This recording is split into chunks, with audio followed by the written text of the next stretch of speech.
Hallelujah. Praise the Lord. இந்த காலவேளையிலே தேவனுடைய வார்த்தையிலிருந்து கீழ்ப்படிதலின் 8வது ஆசீர்வாதத்தை நாம் பார்க்க போகிறோம். வாசிக்கலாம். உபாகமத்தின் புஸ்தகம் 28ஆம் அதிகாரம் 6ஆம் வசனம். Deuteronomy chapter 28 and verse 6. நீ வருகையிலும் ஆசீர்வதிக்கப்பட்டிருப்பாய், நீ போகையிலும் ஆசீர்வதிக்கப்பட்டிருப்பாய். வருகையிலும் ஆசீர்வதிக்கப்பட்டிருப்பாய், போகையிலும் ஆசீர்வதிக்கப்பட்டிருப்பாய். அப்படின்னா என்ன அர்த்தம்? விளங்கலையே அப்படின்னு சொன்னா, இதே எக்ஸ்பிரஷன், இதே வார்த்தைகளை பயன்படுத்துகிற இன்னொரு வேத பகுதியை நம்ம பார்த்தோம்னா அதை புரிந்து கொள்ளலாம். அதை சொல்றதுக்கு முன்னாடி இன்னொன்று சொல்லிடுறேன். உபாகமம் 28:6 நேரம் எடுத்து வாசிட்டோம். அதனால நீ போகையிலும் ஆசீர்வதிக்கப்பட்டிருப்பாய், நீ வருகையிலும் ஆசீர்வதிக்கப்பட்டிருப்பாய். இதுக்கும் கீழ்ப்படிதலுக்கும் சம்மதம் இல்லையே நீங்க சொல்லிடக்கூடாது. ஏன்னா உபாகமம் 28:1 என்ன சொல்லுகிறது? நீ உன் தேவனாகிய கர்த்தரின் சத்தத்திற்கு உண்மையாய் செவி கொடுப்பாயானால் இப்பொழுது சொல்லப்படும் ஆசீர்வாதங்கள் எல்லாம் உன்மேல் வந்து உனக்கு பலிக்கும். ஸோ இது கீழ்ப்படிதலினுடைய ஒரு நேரடி விளைவு. ரைட். இப்போ போகையிலும் ஆசீர்வதிக்கப்பட்டிருப்பாய், வருகையிலும் ஆசீர்வதிக்கப்பட்டிருப்பாய். என்ன அர்த்தம்? What does it mean? சங்கீதம் 121:8 நாம் வாசிக்கும் போது இதன் அர்த்தத்தை நாம் புரிந்து கொள்ளலாம். Psalm 121 verse 8. கர்த்தர் உன் போக்கையும் உன் வரத்தையும் இது முதற்கொண்டு என்றைக்கும் காப்பார். ஓகே. கர்த்தர் உன் போக்கையும் உன் வரத்தையும் இது முதற்கொண்டு என்ன செய்வாராம்? என்றென்றைக்கும் காப்பார். அப்படின்னா என்ன அர்த்தம்? நீங்க உள்ள இருந்தாலும் சரி, வீட்டுக்குள்ள இருந்தாலும் சரி, வெளியில இருந்தாலும் சரி, நீங்க எங்க போனாலும் சரி, எங்க வந்தாலும் சரி, என் தேவனாகிய கர்த்தர் உங்களை காக்கிறவராய் இருக்கிறார். ஹல்லேலூயா. அதாவது உலகத்திலேயே இருக்கிற இடங்கள் எல்லாமே பாதுகாப்பற்று தான் இருக்குது. கரெக்டா? உலகத்துல நீங்க எவ்வளவுதான் ஹை செக்யூரிட்டி சிஸ்டம் போட்டு எவ்வளவு பாதுகாப்பா இருந்து, கொரோனா காலத்தில் வீட்டை விட்டு வெளியில் போகாதவங்களுக்கே கொரோனா வந்தது. கரெக்டா? எவ்வளோ பாதுகாப்பாக இருக்கணும்னு நினச்சாலும் நம்மளை பாதுகாத்து கொள்ள முடியலை. உலகத்தில் எங்கேயுமே செக்யூரிட்டின்றது இல்லை. சேஃப்டி செக்யூரிட்டி இன்னைக்கு உலகத்தில் எங்கேயுமே இல்லை. நல்லா ஞாபகம் வச்சுக்கோங்க. ஆனால் ஒன்று மட்டும் சொல்கிறேன், நீங்கள் தேவனுக்கு கீழ்ப்படுகிறவர்களாய், அவருடைய சத்தத்தை கேட்டு அவருடைய சித்தத்தை செய்கிறவர்களாய் இருந்தால், நீங்கள் எவ்வளவு பயங்கரமான மிக டேஞ்சரஸான கண்ட்ரியில, மிக டேஞ்சரஸான இடத்துல இருந்தாலும் நீங்க உலகத்திலே மிக பாதுகாப்பான இடத்துல இருக்கிறீங்க. ஹல்லேலூயா. எத்தனை பேருக்கு விளங்கிச்சு? மறுபடியும் சொல்றேன். நீங்க தேவனுடைய சத்தத்தை கேட்டு நீங்க தேவனுடைய சித்தத்தை செய்கிற கீழ்ப்படிதல் உள்ள ஜனமாய் இருந்தால், எவ்வளவு பயங்கரமான இடமாய் இருந்தாலும் நீங்கள் பாதுகாப்பான இடத்துல இருக்கிறீர்கள். ஹல்லேலூயா. You are in the safest place because of your obedience to God. இதே மிக பாதுகாப்பான இடம் அப்படின்னு சொல்லி ஒரு இடத்தை வச்சிருக்கான். ஃபுல் செக்யூரிட்டி, ஹை செக்யூரிட்டி, சுற்றிலும் கார்ட்ஸ் இருக்காங்க, எல்லாரும் இருக்கிறாங்க அப்படின்னு சொல்லி உங்க மிக சேஃபான ஒரு இடம்னு சொல்லிட்டு கோடி கணக்கில் போட்டு ஒரு இடத்த வாங்கிட்டு போய் செட்டில் ஆயிடுறீங்க. உள்ள வானத்திலிருந்து இடி விழாதுன்னு என்ன நிச்சயம்? அல்லது பூமி அதிர்ச்சி வந்து உங்களை ஒரு அசைக்காதுன்னு என்ன நிச்சயம்? புரியுதா? மிகவும் சேஃபஸ்ட் பிளேஸா இருந்து தேவனுடைய சித்தத்துக்கு புறம்பே இருந்தீங்கன்னா அந்த சேஃப்டியும் சேஃப்டி கிடையாது. ஹல்லேலூயா. வழங்கிட்டீங்களா? இந்த இடத்துல வேதம் நமக்கு அந்த பாதுகாப்பை குறித்து சொல்லுகிறதை நாம் பார்க்கிறோம். இது நம்ம காலத்துக்கு ரொம்ப ரொம்ப முக்கியம். ஏன்னா இன்னைக்கு இருள் பூமியையும் காரிருள் ஜனங்களையும் மூடிக்கொண்டிருக்கிற ஒரு காலத்துல வாழ்ந்து கொண்டு இருக்கிறோம். பயங்கரங்கள் எந்த பக்கம் திரும்பினாலும் பயங்கரம், மனுஷரால் பயங்கரம், இயற்கையினால் உண்டாக்குற பயங்கரங்கள், நம்மை சுற்றிலும் எந்த பக்கத்துல திரும்பினாலும் இருள் தான் பார்க்க முடியுது. இப்போ இந்த சிச்சுவேஷன்ல தான் தேவனுடைய பாதுகாப்பு நமக்கு ரொம்ப அவசியமா இருக்கு. நம்ம தமிழ்ல பாதுகாப்பு, காப்பார், பாதுகாப்பார் எல்லாம் வாசிக்கிறோம். ஆனா உண்மையிலே சொல்ல போனா ப்ரொடெக்ட்ன்ற வார்த்தை வந்து ஆங்கில வேதாகமத்துல, கிங் ஜேம்ஸ் த ஒரிஜினல் டிரான்ஸ்லேஷன்ஸ்ல இல்லை. அப்போ நான் போய் தேடி பார்த்தேன். ப்ரொடெக்ட், ப்ரொடெக்டட், ப்ரொடெக்டிங், ப்ரொடெக்டர் தேடி பார்த்தா எங்கேயுமே இல்லை. என்ன ஆண்டவரே இப்படி இருக்கு? பாதுகாப்புன்னு சொல்றீங்க, நாங்கள் தமிழில் பாதுகாப்புன்னு வாசிக்கிறோம், இது ஆங்கிலத்தில் இல்லையே அப்படின்னாக்கா. ஏன்னா ப்ரொடெக்ட்ன்ற வேர்டு என்ன அர்த்தம் தெரியுமா? ப்ரொடெக்ட், பாதுகாப்பு அப்படின்னு சொன்னாக்கா அது என் பக்கத்திலே வராது. இந்த கை கெட்டின தூரத்துக்கு கூட வராது. ஆண்டவர் என்ன செஞ்சிருவாரு, என்னை தனியா கொண்டு போய் பாதுகாத்து வச்சிருவார். ஆனா வேதம் அப்படி சொல்லவே இல்லை. வேதம் என்ன சொல்லுதுன்னா, he will keep your soul, he will preserve you. அப்படின்னா என்ன அர்த்தம்? ஆபத்து என்ன சுற்றிலும் என்ன செய்யுது, என் தலை மேல ஓடுது, காலு கீழே ஓடுது, ரைட்ல ஓடுது, லெஃப்ட்ல ஓடுது, எல்லா பக்கமும் ஆபத்து ஓடிட்டு இருக்கு.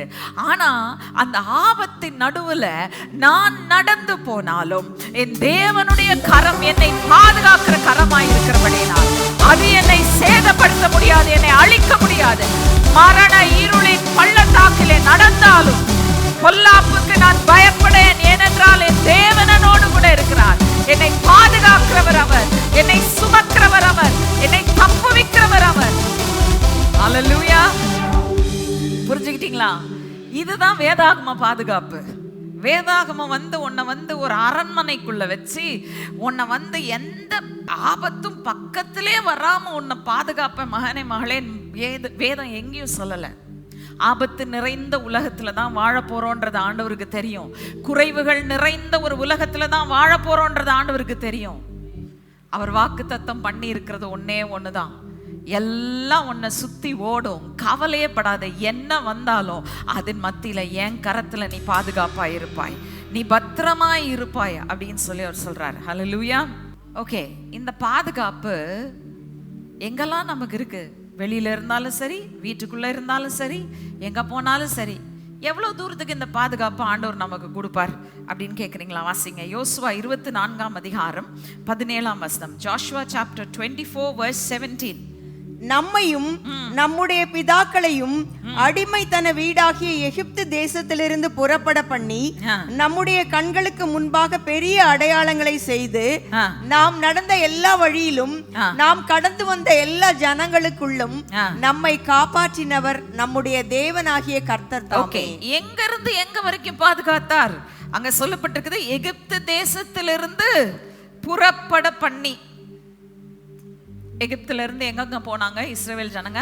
எகிப்து டு கானான், ரைட்? அதைத்தான் இங்க சொல்லிட்டு இருக்கிறாரு. நாங்க அடிமைத்தன வீடாகிய எகிப்தை விட்டு புறப்பட்டு கானான் தேசம் சென்று சேரும் வரைக்கும் எங்கள் கண்களுக்கு முன்பதாக பெரிய அடையாளங்களை செய்து நாங்க நடந்து வந்த எல்லா வழியிலும் கடந்து வந்த எல்லா ஜனங்களுக்குள்ளும் எங்களை காப்பாற்றினார் எங்கள் ஆண்டவர். சீகோனா இருக்கட்டும், ஓகா இருக்கட்டும், எப்படிப்பட்ட பெரிய ராஜா வெளியரங்கமா யுத்தம் செய்ய புறப்பட்டு வந்தாலும் அவன்கிட்டயும் எங்களை காப்பாற்றினாரு. மறைமுகமா எங்க மேல சாபம் போட்டு எங்களை அழிக்கணும்னு நினைச்ச பீலேயாமின் கைக்கும் பாலாக்கின் கைக்கும் எங்கள் தேவன் எங்களை தப்புவித்தார்.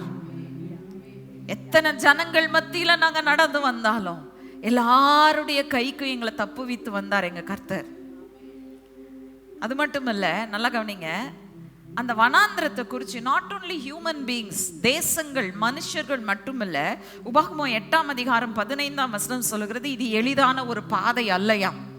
அதில் இருந்தது தேவனே என்ன சொல்றார் பாருங்க அந்த பாதையை குறித்து. உபாகமம் 8:15. உன்னுடைய பின் நாட்களில் உனக்கு நன்மை செய்யும் பொருட்டு உன்னை சிறுமைப்படுத்தி உன்னை சோதித்து கொள்ளிவாய் சர்ப்பங்களும் தேள்களும் தண்ணீர் இல்லாத வறட்சியும் உள்ள பயங்கரமான பெரிய வனாந்தர வழியாய் உன்னை அழைத்து வந்தவரும் உனக்காக பாறையான கண்மலையிலிருந்து தண்ணீர் புறப்பட பண்ணினவரும். எப்படிப்பட்ட வனாந்திரமா அங்க சொல்றாரு? கொள்ளிவாய் சர்ப்பங்களும் தேள்களும் உள்ள பயங்கரமான தண்ணீர் இல்லாத வறட்சியான பயங்கரமான பெரிய வனாந்திரம். ஹல்லேலூயா. இப்போ இது நமக்கு எதை குறிக்குது? நம்ம எகிப்து எதுங்க? இஸ்ரவேலுக்கு பக்கத்துல இருக்கிற எகிப்தா? இல்ல, நம்ம அடிமைப்பட்டிருந்த பாவ வாழ்க்கை தான் நம்முடைய எகிப்து. இப்ப ஆண்டவர் என்ன செஞ்சாரு? அந்த அடிமைத்தனத்தின் வீடாகிய எகிப்து, சாத்தானுடைய அடிமைத்தனத்திலிருந்து, அந்தகாரத்தின் ராஜ்யத்திலிருந்து நம்மளை வெளியே புறப்பட்ட பண்ணினவர் எங்க அழைத்து கொண்டு போறாரு? ஏதோ வெளியில கொண்டாந்து தூக்கி போட்டார் ஆண்டவர் தெருவில், அவ்வளவுதான். அப்படியா? பக்கத்துல இருக்கவங்களை தட்டி சொல்லுங்க, உங்களுக்கு ஒரு எதிர்காலம் உண்டு, உங்களுக்கு ஒரு சுதந்திரம் உண்டு, ஒரு நிரந்தர சுதந்திரம் உண்டு. எங்க இருக்கு உங்க கானான்? கானான் எங்க இருக்கு? பரம கானானை நோக்கி என்ன நடை போட வச்சிட்டு இருக்கிறாரு. என்னை என்றைக்கு ரட்சித்தாரோ அன்றிலிருந்து நான் அவர் வாக்குத்தத்தம் பண்ணின பரம கானானை சுதந்திரிக்கும் நாள் வரைக்கும் என் தேவனாகிய கர்த்தர் இந்த கொடிய வனாந்திரமாகிய உலகத்துல கொள்ளிவாய் சர்ப்பங்களும் தேள்களும் உள்ள இந்த கொடிய உலகத்துல என்னை பாதுகாக்கிறவராயிருக்கிறார். அல்லேலூயா. ரைட்டா? இந்த உலகம் எப்படிப்பட்ட உலகம்? ரொம்ப சேஃப்டி, செக்யூரிட்டி, சந்தோஷம், சமாதானம் எல்லாத்தையும் கொடுக்குற உலகமா இருந்தா புடுங்கி எடுக்கிற உலகம். ரைட்? அந்த உலகத்துக்குள்ள நீங்க என்னைக்கு அவர் கையை பிடிச்சீங்களோ, என்னைக்கு அந்த எகிப்தை விட்டு நான் வெளியில வர ஆண்டவரே, உங்க கையை பிடிக்க வர ஆண்டவரேன்னு சொன்னீங்களோ, அன்றிலிருந்து பரலோகம் போய் சேர்ற வரைக்கும் அவர் உங்கள் தேவனாகிய கர்த்தராயிருந்து உங்களை பாதுகாப்பார். அல்லேலூயா. சோ தேவன் எங்க இருந்தாலும் பாதுகாப்பார். இந்த உலக வாழ்க்கை நாட்கள் ஒவ்வொன்றிலும் உங்களை பாதுகாப்பார். எதில் இருந்தெல்லாம் பாதுகாப்பார். முதலாவது வாசிக்கலாம். நீதிமொழிகளின் புஸ்தகம் 1ஆம் அதிகாரம் 33ஆம் வசனம். Proverbs chapter 1 verse 33. எனக்கு செவி கொடுக்கிறவன் எவனோ அவன் விக்கினமின்றி வாசம் பண்ணி ஆபத்திற்கு பயப்படாமல் அமைதியாய் இருப்பான். ஓகே, என்ன சொல்றாரு? எனக்கு செவி கொடுக்கிறவன் எவனோ அவன் விக்கினமின்றி வாசம் பண்ணி ஆபத்திற்கு பயப்படாமல் அமைதியா இருப்பான். அப்ப முதலாவது எதுல இருந்து பாதுகாக்கிறார்? ஆபத்துகளிலிருந்து நம்மை பாதுகாக்கிற தேவன். ஆபத்து நிறைந்த உலகத்துக்குள் நம்ம வாழ்ந்து கொண்டு இருக்கிறோம். இப்ப ஆண்டவர் என்ன சொல்றாருன்னா, ஆபத்துல இருந்து நான் உன்னை பாதுகாக்கிறது மட்டுமல்ல, ஆபத்துக்களை குறித்து நாம் கேள்விப்படும் போது உள்ள என்ன செஞ்சிருது? கரைஞ்சு போயிருது இல்லையா? ஒரு பயம் நமக்குள்ள வந்துருது. உங்களுக்கு நடந்தது நாளைக்கு நமக்கு நடக்காதுன்னு என்ன நிச்சயம்? பயம் வருதா இல்லையா? உண்மையா சொல்லுங்க, எத்தனை பேருக்கு அப்படி பயம் வருது? நியூஸ் வாசிப்பது எனக்கெல்லாம் வரும், கட்டாயமா வரும். ஆனா என் வசனம் எனக்கு என்ன சொல்லி கொடுக்குதுன்னா, நான் தேவனுக்கு கீழ்ப்படிந்து நடந்தால், எனக்கு செவி கொடுக்கிறவன் எவனோ, செவி கொடுக்கிறவள் எவளோ, உங்க இருதயத்தை தட்டி சொல்லிக்கோங்க, ஆண்டவரே செவி கொடுக்கிறவர்களா எங்களை வச்சிருங்கப்பா. உங்களுக்கு மட்டும் எப்பவுமே நாங்க செவி கொடுக்கணும், உங்க சத்தத்தை நாங்க கேட்டுட்டே இருக்கணும். செவி கொடுக்கிறவர்களாய் இருந்தால் வசனம் என்ன சொல்லுகிறது? ஆபத்து வருகிறதுல இருந்து உங்களை, அந்த ஆபத்தின் மத்தியில உங்களை காப்பாற்றுகிறது மட்டுமல்ல, அந்த ஆபத்திற்கு பயப்படாமல் அமைதியா இருப்பீங்களாம். அல்லேலூயா. உலகமே கலங்கும், உலகமே தவிக்கும், ஐயோ இவ்வளவு பெரிய ஆபத்து, இவ்வளவு பெரிய பயங்கரம் வந்திருக்கு அப்படின்னு சொல்லும்போது, என்ன வந்தாலும் எனக்கு என்ன, என் ஆண்டவர் என்ன சுற்றிலும் இருக்கிறார். ஹல்லேலூயா. என் தேவன் என்னோடு கூட இருக்கிறபடியினால் நான் எதற்கும் பயப்படுவதில்லை. யோசித்து பாருங்க, இஸ்ரவேல் ஜனங்களுக்கு எகிப்தை சந்தித்த அதே சங்கார தூதன் அவர்கள் தேசத்தின் மேலும் கடந்து போனான். கரெக்டா? இஸ்ரவேல் ஜனங்கள் கோசேன் நாட்டில் இருக்கிறாங்க, எகிப்தியரெல்லாம் மெயின்லேண்ட் ஈஜிப்டுக்குள்ள இருக்கிறாங்க. எகிப்தின் மேல மட்டும் சங்கார தூதனை அனுப்பக்கூடாது ஆண்டவர்? சொல்லுங்க, பிராக்டிக்கலா சொல்லுங்க. ஏன் கோசேன் நாட்டுக்கு மேல அனுப்பணும்? அவர் நமக்காக தான், நமக்கு அடையாளமா சில காரியங்களை கற்றுக் கொடுப்பதுக்கு தான் இதெல்லாம் செய்யறாருன்னு ஞாபகம் வச்சுக்கோங்க. பழைய ஏற்பாடு நிழல், நீங்களும் நானும் வாழ்கிறது நிஜம். we are living the reality. அவங்க நமக்கு முன்னுதாரணங்களாக கொடுக்கப்பட்டிருக்கிறார்கள். இப்ப என்ன நடக்குது? சங்கார தூதன் வெறும் எகிப்தின் மீது மட்டுமல்ல, இஸ்ரவேல் ஜனங்கள் வாசம் பண்ணுகிற வாசஸ்தலத்தின் மேலேயும் கடந்து தான் போவான். ஆனா ஆண்டவர் சொல்றாரு, ஒரு ஆட்டுக்குட்டி எடுத்துக்கோ, பழுதற்ற ஆட்டுக்குட்டியா இருக்கணும், ஒரு வயது ஆட்டுக்குட்டியா இருக்கணும், 14 நாட்கள் அதை வைக்கணும், அப்புறம் அதை பலியிடணும், கோப்பையில ரத்தத்தை பிடிக்கணும், ஈசோப்பை எடுத்து அதுல தொட்டு உங்க வாசல் நிலைக்கால்களிலும் மேற் சட்டத்திலையும் பூசிருங்க. நல்லா கவனிங்க. ஓகே, நான் கேட்கிறேன், அந்த ஆடு மாடுகளின் ரத்தத்துல வல்லமை இருந்ததா? அடாரா, இருந்ததா இல்லையா? ஆடு மாடுகளுடைய ரத்தத்திலே வல்லமை இருந்ததா? இல்ல. ரைட்? ஆனா ஆண்டவர் என்ன சொல்றாரு? பூசுன்றாரு. பூசிட்டு என்ன சொல்றாரு? வாசிங்க, யாத்ராகமத்தின் புத்தகம் 12ஆம் அதிகாரம் 22ஆம் வசனம். Exodus chapter 12 verse 22. ஈசோப்பு கொழுந்துகளின் கொத்தை எடுத்து கிண்ணியில் இருக்கும் ரத்தத்தில் தோய்த்து அதில் இருக்கும் இந்த ரத்தத்தை வாசல் நிலைக்கால்களின் மேற் சட்டத்திலும் வாசலில் நிலைக்கால்களில் இரண்டிலும் தெளியுங்கள். விடியற்காலம் வரைக்கும் உங்களில் ஒருவரும் வீட்டு வாசலை விட்டு புறப்பட வேண்டாம். என்ன சொன்னாரு? வெறும் தெளிச்சா போதும், தெளிச்சு நீ பாட்டுக்கும் வேலையை பாருப்பா, போப்பா. நீ பார்வோனுக்கு அறுத்து கொடுக்க வேண்டிய அந்த செங்கலெல்லாம் போய் நீ அறுத்து கொடுத்துட்டு வா, உன் வேலையை பாரு அப்படின்னு சொல்லல. அவர் என்ன சொல்றாரு? அடிச்சிட்டு விடிய காலம் வரைக்கும் ஒருத்தனும் வெளியில போக கூடாது. ஒருத்தன் ஆட்டுக்குட்டியே எடுத்துட்டான், அடிச்சிட்டான், ரத்தத்தை தெளிச்சிட்டான், எல்லாம் பண்ணிட்டான், திடீர்னு வீட்டை விட்டு வெளியில போறான். என்ன நடக்கும்? என்ன நடக்கும்? சங்கார தூதன் அந்த நேரத்துல கிராஸ் பண்ணான்னா இவன் அவுட்டு. புரியுதா? அப்போ அவங்கள பாதுகாத்தது என்ன? அவர்களை பாதுகாத்தது என்ன? அந்த ஆட்டுக்குட்டியின் ரத்தமா பாதுகாத்தது? அது வெறும் ஒரு சித்திரம் தான். ஆனால் அவர்களுடைய கீழ்ப்படிதல் அவர்களை பாதுகாத்தது என்று சொல்லி நாம் பார்க்கிறோம். Hallelujah. It was their obedience that protected them. பழைய ஏற்பாட்டு காலத்துல நல்லா ஞாபகம் வச்சுக்கோங்க, பல பலிகளை செலுத்துறாங்க. ஆண்டவரே சொல்றாரு, அந்த பலிகள் சுத்திகரிக்க மாட்டாத பலிகள். சொல்லியிருக்கா இல்லையா?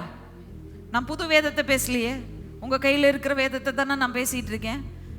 எபிரேயரின் புஸ்தகத்துல சொல்றாரு, அந்த பலிகளெல்லாம் சுத்திகரிக்கப்பட்டிருந்தா கிறிஸ்து வர வேண்டியதுக்கு அவசியமே இல்லை. ஆனா அந்த பலிகள் எல்லாம் சுத்திகரிக்க மாட்டாதவைகளா இருந்தபடியினால் கிறிஸ்து வர வேண்டியதாயிற்று.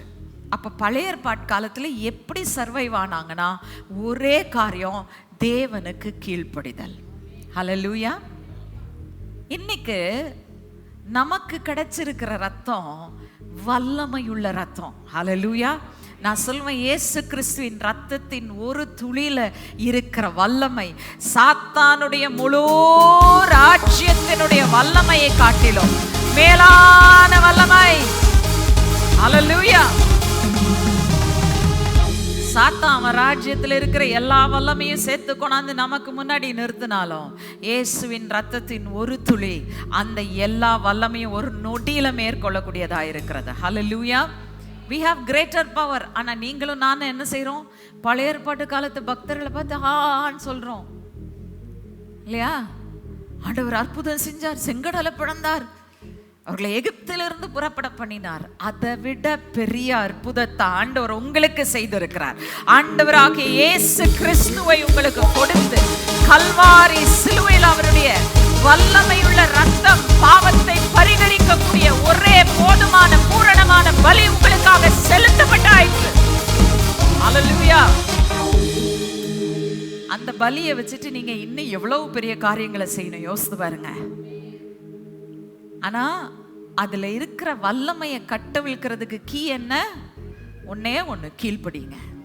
ஆண்டவர் சொல்ற ஒரு வார்த்தைக்கும் காது கொடுத்து கீழ்ப்படிஞ்சிங்கன்னா அந்த ரத்தத்துல இருக்கிற பாதுகாப்பு உங்களுக்கு சொந்தமாயிருக்கும். உலகத்துல எவ்வளவு வேணா அழிவுகள், நாசங்கள், மோசங்கள் வரலாம், ஆனா அவைகள் உங்களை அழிக்காது. ஹல்லேலூயா. அந்த ரத்தத்தின் வல்லமை உங்களை பாதுகாக்கும். எப்போ? நீங்க கீழ்ப்படியும் போது. இரண்டாவதாக சங்கீதம் 121:7, Psalm 121 verse 7. கர்த்தர் உன்னை எல்லா தீங்குக்கும் விலக்கி காப்பார், அவர் உன் ஆத்துமாவை காப்பார். ஓகே, அடுத்ததாக கர்த்தர் எப்படி காப்பாற்றுகிறார்? எல்லா தீங்குக்கும் நம்மை விலக்கி காக்கிறவராய் இருக்கிறார். preservation from evil. இப்போ உலகத்துல நம்ம பொல்லாப்பு நிறைந்த ஒரு உலகம், தீங்கு நிறைந்த ஒரு உலகத்துல தான் நம்ம வாழ்றோம். தீங்கு நிறைந்தது மட்டுமல்ல, தினம் தினம் என்ன செஞ்சிட்டு இருக்குது? என்ன செய்யுது? அதிகரித்து கொண்டே போகுது. மனுஷருடைய சிந்தைகளை பார்த்தீங்கன்னா பயங்கரமான சிந்தைகளா இருக்கு, பயங்கரமான பொல்லாப்பா இருக்கிறது. சில நேரத்தில் எனக்கு இப்பெல்லாம் நியூஸை பார்க்கறதுக்கே கொஞ்சம் ஒரு மாதிரி ஃப்ரஸ்ட்ரேஷன் ஆயிருது. பார்த்தா மனுஷருக்குள்ள மனுஷ சுபாவமே இல்லாம போயிட்டு இருக்கு. மிருக குணமுள்ளவனாய் மனிதன் மாறினான் என்று சொல்லுகிறத உண்மையிலே கண்ணால நம்மளால பார்க்க முடியுது. இன்னைக்கு ஒருத்தன் தனக்கு பிடிக்காத ஒரு வேலையை செஞ்சிட்டான் அப்படின்னா உடனே மற்றவங்களுக்கு என்ன செய்தான்? கோபம் வருதான். அவனை கொலை செய்யற அளவுக்கு அவனை என்ன செய்யறாங்களாம்? தாக்குறாங்களாம். இன்னைக்கு வந்து படிச்ச மனுஷன், நல்ல பெரிய குடும்பத்துல இருக்கிறவன், கலாச்சாரம் உள்ளவன் அப்படின்லாம் சொல்றவன் என்னைக்கு மிருகமா மாறுவான்னு சொல்ல முடியல. உண்மையா? எத்தனை பேர் என்னோட ஒத்துக்கிறீங்க? பொல்லாப்பு பொல்லாங்க நிறைந்த உலகத்துல நம்ம வாழ்ந்து கொண்டிருக்கிறோம். இந்த பொல்லாத உலகத்துல வாழும்போது how can we be assured of God's protection? அவர் வாக்குத்தத்தமே கொடுத்திருக்கிறார். இந்த வசனம் மட்டுமல்ல, குறிப்பா கடைசி கால சபைக்கு அவர் சொல்றதை கேளுங்களேன். வெளிப்படுத்தின விசேஷம் 3ஆம் அதிகாரம் 10ஆம் வசனம். Revelation chapter 3 verse 10. என் பொறுமையை குறித்து சொல்லிய வசனத்தை நீ காத்து கொண்டபடியினால் பூமியில் குடியிருக்கிறவர்களை சோதிக்கும்படியாக பூச்சக்கரத்தின் மேலெங்கும் வரப்போகிற சோதனை காலத்திற்கு தப்பும்படி நானும் உன்னை காப்பேன். என்ன சொல்றாரு? என் பொறுமையை குறித்து சொல்லிய வசனத்தை நீ காத்து கொண்டபடியினால். அப்படின்னா என்ன அர்த்தம்?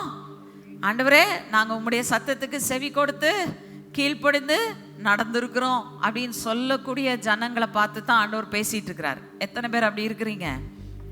ஆண்டவருடைய சத்தத்துக்கு செவி கொடுக்கனா, see maybe நீங்க ஒரு you may still not be 100% perfect, ஆனா உள்ளத்துல வந்து வாஞ்ச வேணும். ஆண்டவரே, உங்க சத்தத்தை கேட்கணும், உங்க சித்தத்தை மட்டும் செய்யணும், அதை தவிர எனக்கு வேற வேணாம்ப்பா அப்படின்ற நிலைக்கு வந்துட்டீங்கனாலே போதும். ஆண்டவர் அழகா உங்களை நடத்திடுவாரு. இப்போ இங்க என்ன சொல்றாரு? நீ அப்படி பொறுமையா என் வார்த்தையை காத்துக்கொண்டு அதை பிடிச்சு நடக்கணும்ன்ற வாஞ்சை உள்ள என் ஜனமா இருக்கும் பொழுது நான் என்ன செய்வேன்னா, உலகத்தை, பூமியில குடியிருக்கிறவர்களை சோதிக்கும்படி பூச்சக்கரத்தின் மேலெங்கும் வரப்போகும் சோதனைகள், சோதனை காலத்திற்கு நானும் உன்னை என்ன செய்வேன்? தப்பும்படியாக செய்வேன். இன்னைக்கு உலகத்துல பல தீங்குகள் இருக்கிறது. தேவன் சில தீங்குகளை உலகத்திற்கு அனுப்புகிறார். எதுக்கு? மனுஷருடைய கீழ்ப்படியாமையும் தேவனுக்கு விரோதமாய் அவர்கள் செய்கிற கலகங்களையும் நியாயம் தீர்க்கும்படியாக தேவன் என்ன செஞ்சிட்டு இருக்கிறாரு? இன்னைக்கு பொல்லாங்குகளை அனுப்பி கொண்டிருக்கிறார். ஆனா நமக்கு மட்டும் ஒரு உறுதி இருக்கு. நான் கர்த்தருக்கு கீழ்ப்படிந்து நடந்து அவருடைய பிள்ளை, அவருடைய ஜனம் என்று எனக்கு ஒரு இடத்தை நான் பிடிச்சிட்டேன்னா, உலகத்துல எவ்வளோ தீமை இருந்தாலும், எவ்வளவு தீங்கு வந்தாலும் சரி, ஆண்டவர் அனுப்பிச்சாலும் சரி, அது என்னை சேதப்படுத்தாது. ஹல்லேலூயா. It cannot harm me. என்ன வந்து அது சேதப்படுத்த முடியாது. ஒன்று மட்டும் ஞாபகம் வச்சுக்கோங்க, போராட்டங்கள், பெரிய ஆபத்துக்கள், விக்கினங்கள் வரும் பொழுது தடுமாறவே கூடாதுன்றது சட்டம் கிடையாது. நீங்க தடுமாறினாலும் பரவாயில்ல, விழுந்துராதீங்க, விழுந்து கிடக்காதீங்க. அதுலயே ஆண்டவர் யாரா இருக்கிறார்? அவருடைய பிள்ளைகளை தூக்கி எடுத்து தடுமாற்றத்திலிருந்து அவர்களை வெளியே கொண்டு வந்து பலப்படுத்தி நிலைநிறுத்துகிற கர்த்தரா இருக்கிறார். இயேசு கிறிஸ்துவ சாத்தான் வந்து சேலஞ்ச் பண்றான். வேதத்துல அந்த இடத்துல என்ன நடந்ததுன்றத சொல்லல, ரொம்ப டீட்டெயில்டா சொல்லல, ஷார்ட்டா சொல்லியிருக்கு. பட் நிச்சயமா இயேசு கிறிஸ்துவுக்கும் பிசாசு வந்து சேலஞ்ச் பண்ணும்போது ஒரு யோசனை வந்திருக்கும் இல்லையா? ஏன்னா அவன் என்ன சொல்றான்? நீர் தேவனுடைய குமாரனே ஆனால் என்ன பண்ணும்? முதல்ல சொல்றான் கல்லுகளை அப்பமாகும்படி செய்யும். அடுத்தது சொல்றான் மேல இருந்து கீழே குதியும் குதியும்னு சொல்லிட்டு என்ன வசனம் சொல்றான் பாருங்க, வாசிங்க. சங்கீதம் 101:11-12 தான் பிசாசு கோட் பண்றான் புதிய ஏற்பாட்டுல. Psalm 91 verses 11 and 12. உன் வழிகளில் எல்லாம் உன்னை காக்கும்படி உனக்காக தம்முடைய தூதர்களுக்கு கட்டளையிடுவார். உன் பாதம் கல்லில் இடராதபடிக்கு அவர்கள் உன்னை தங்கள் கைகளில் ஏந்தி கொண்டு போவார்கள். பிசாசுக்கு தெரிஞ்ச சத்தியம் சில நேரத்துல கிறிஸ்தவர்களுக்கு தெரிய மாட்டேங்குதுங்க. கரெக்டா? என்ன சொல்றான்? அவன் சொல்றான், நீர் தான் இங்க இருந்து கீழே குதித்தீரானால் தூதர்கள் வந்து உங்களை என்ன செய்திருவாங்களாம்? கைகள்ல ஏந்தி கொண்டு போவாங்கன்னு சொல்லி இருக்குல்ல. குதிச்சு காட்டுமே, நீர் தேவனுடைய குமாரன், தேவனுடைய பிள்ளை அப்படின்றத ப்ரூவ் பண்ணி காட்டுங்க உலகத்துக்கு அப்படின்றான். இயேசு கிறிஸ்துவுக்கு தெரியும், நான் வந்து என் ஃபாதரை டெஸ்ட் பண்ணி நான் அறிந்து கொள்ள தேவையில்ல. என் தகப்பன் சொன்னார், ஆனால் சொன்னது உண்மையே. அல்லேலூயா. அவர் சொன்ன உண்மையில மாற்றம் இருக்காது. அவர் மாற்றம் இல்லாத தேவன். என்னுடைய நேசகுமாரன் சொன்னாரு, நான் நேசகுமாரன் தான். அல்லேலூயா. உங்க நெஞ்ச தட்டி சொல்லிக்கோங்க, நாங்க நேசகுமாரர் குமாரத்திகள். நீங்க குமாரத்தினா குமாரத்தின்னு சொல்லிக்கோங்க, குமாரர்னா குமார். நான் தேவனுக்கு நேச குமாரத்தி. அல்லேலூயா.